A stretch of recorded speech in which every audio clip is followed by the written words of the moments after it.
Lee. I came all the way from China. I did not expect that at all, actually. No. They hired me. They hired me from this website called the Tamil.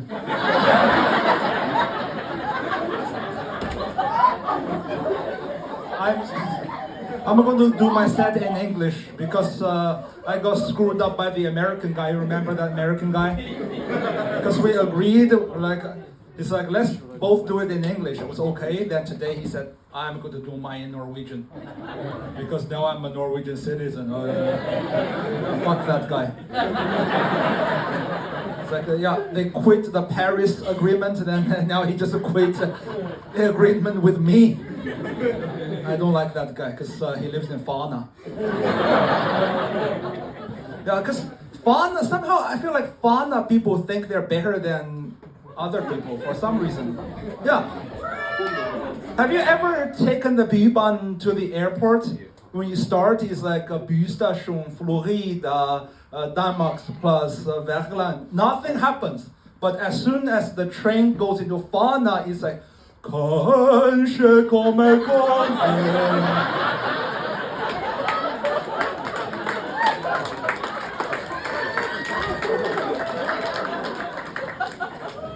Yes, don't take me now. I was like, I don't know any kings, but I don't think any king in the world takes a Bybanen to a bus terminal. I just don't think it works anywhere. Did everybody have a good Christmas? Yes. People ask me, do you celebrate Christmas in China? I said, no, we don't. Do you believe in Jesus in China? No, we don't, actually. If the Bible is written by Chinese, it's going to be very, very short. It's like God created Adam and Eve, or maybe that's not Chinese, really. God created Ming and Wang. Ming and Wang saw a snake one day. Ming and Wang ate the snake.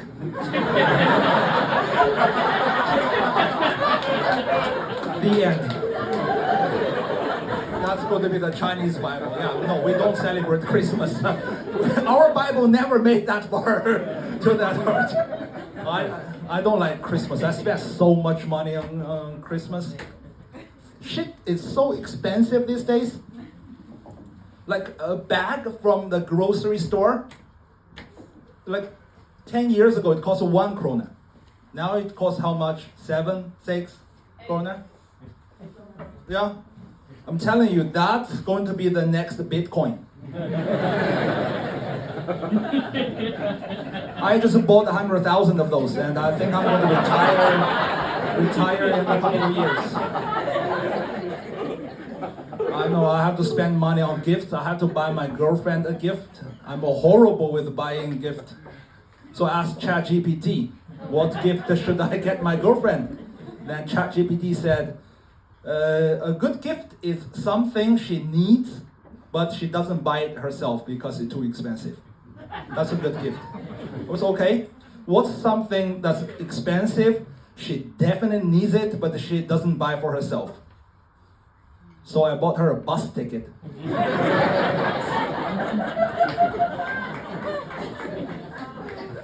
That thing's fucking expensive.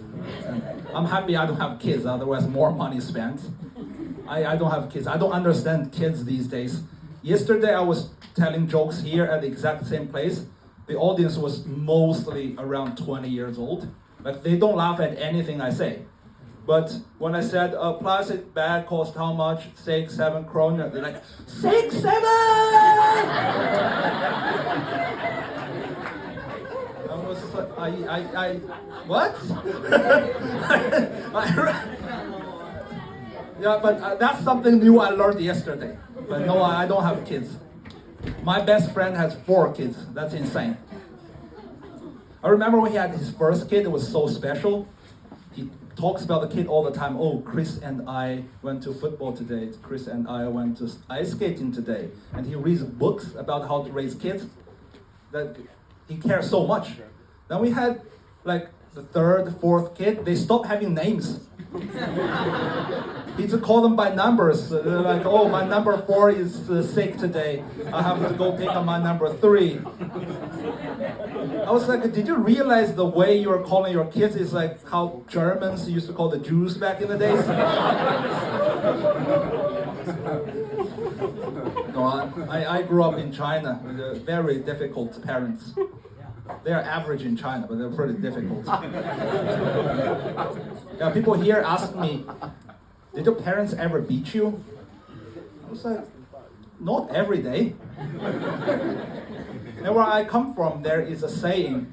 The saying goes, something is like beating your child on a rainy day. It means it's better than doing nothing. It's like, hey, you want to go watch a stand-up today? Sure, it's like beating my kid on a rainy day. Let's go. Oh, well, luckily where I come from, it does not rain as much as Bergen. You guys would be fucked. I'm still trying to please my mother today. Like I bought this sweater to make my mother happy. Because I tried it on, I was like, oh, this says mom.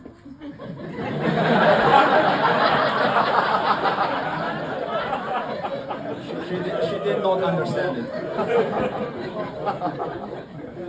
And yeah, that's my mother. My father is even more difficult, my father. But my father has some hobbies like Norwegian guys do. Like he likes hiking, he likes fishing, he likes drinking. He has an Asian wife.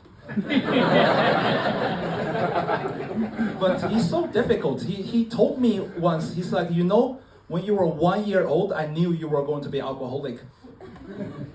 So 1? I was like, how the hell do you know that? It turns out there's a Chinese tradition when a baby turns 1 year old, they put the baby in a little bed with a lot of stuff. Whatever the baby grabs first will determine what the baby will grow up to be. Like if you grab a plane, you're going to be a pilot or something. Like my dad was like, did you know what you grabbed? I said, no, I was 1. You grabbed the wine glass. I knew you were going to be alcoholic. I was like, if you don't want me to grab the wine glass, why do you put there in the first place? I didn't ask for it. Why don't you put something nice to give me a better future? Like if you put a pussy there. Like if I grab a pussy, I can be the president of the United States.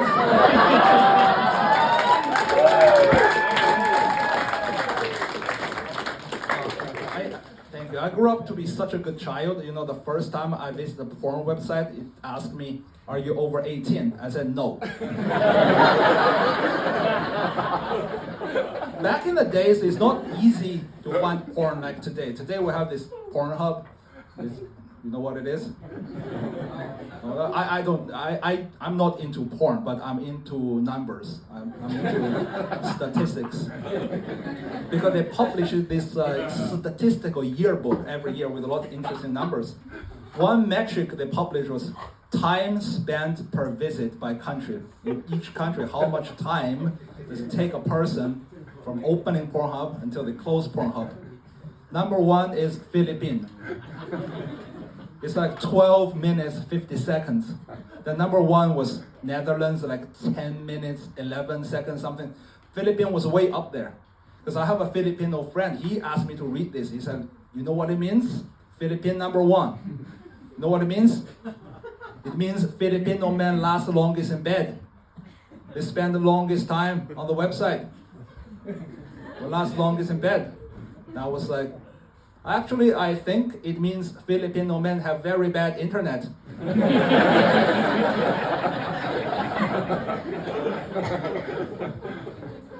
So when I was like 14, 15, a neighbor's kid gave me this porn website. I think it was called like Happy Sky or something. They don't exist anymore. But they didn't let me in. Then I was like, it doesn't work. It's like, oh, that's weird. Here, you can have my porn magazine. So he gave me some porn magazines.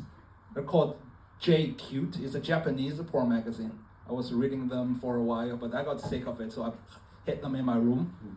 I got more interested in like Japanese comic books. There was a comic book called one out. It's about baseball, kids playing baseball. We got really into baseball. I was playing baseball with the kids every day after school. But my parents don't want me to read the manga books, so I just hid them in my room. And one day I came home, my dad was in my room. He said, I found your books. I thought he found my baseball books. But he found my porn. I was like, sorry, you have to find it out like this, but you know, I'm old enough and you know, it's actually more fun to actually do it than reading it in books. It's like, what? You've been doing it? I said, yes. No, you're too young for that. I said, no. The kids in the books are younger than me. I was like, well, how far do you get? I was, what do you mean, how far? He said, were you on second base, third base? I was like, all of them. All of them. Then he said, I hope at least you use protections. No, we don't have money for them because they're uncomfortable and no, they don't. He said, no, you have to use, at least they use protections. They're good for the girls. I was like, what girls? I think with the guys. Then from the next morning, I noticed my mother started to visit the temple.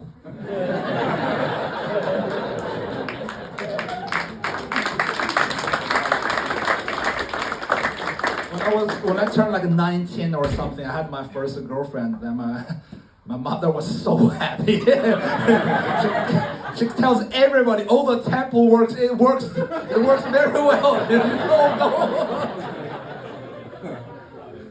No, and I grew up to not disappoint my mother. My first job, I started working as academic, so I was teaching in university.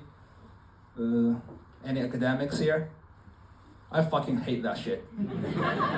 The academics, they invent their own language so nobody else would understand. But if you translate their language into human language, they all sound crap. It's like their secret code. Like, what really pissed me off was once a colleague of mine published a research article in a pretty good economics journal. So I was like, congratulations. He said, yes, thank you. He said, what did you write about? Then he started using this academic secret code. He was like, oh, using a novel and unique data set from Indonesia, we find that a higher frequency of upstream bathing activities is associated with higher risk for downstream gastrointestinal disease. And I was like, so you found if you drink shitty water, you got diarrhea. He said, yes, in Indonesia.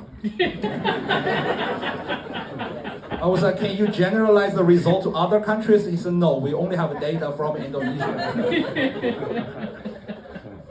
Yeah, it's all that kind of crap. So I stopped thinking about those questions.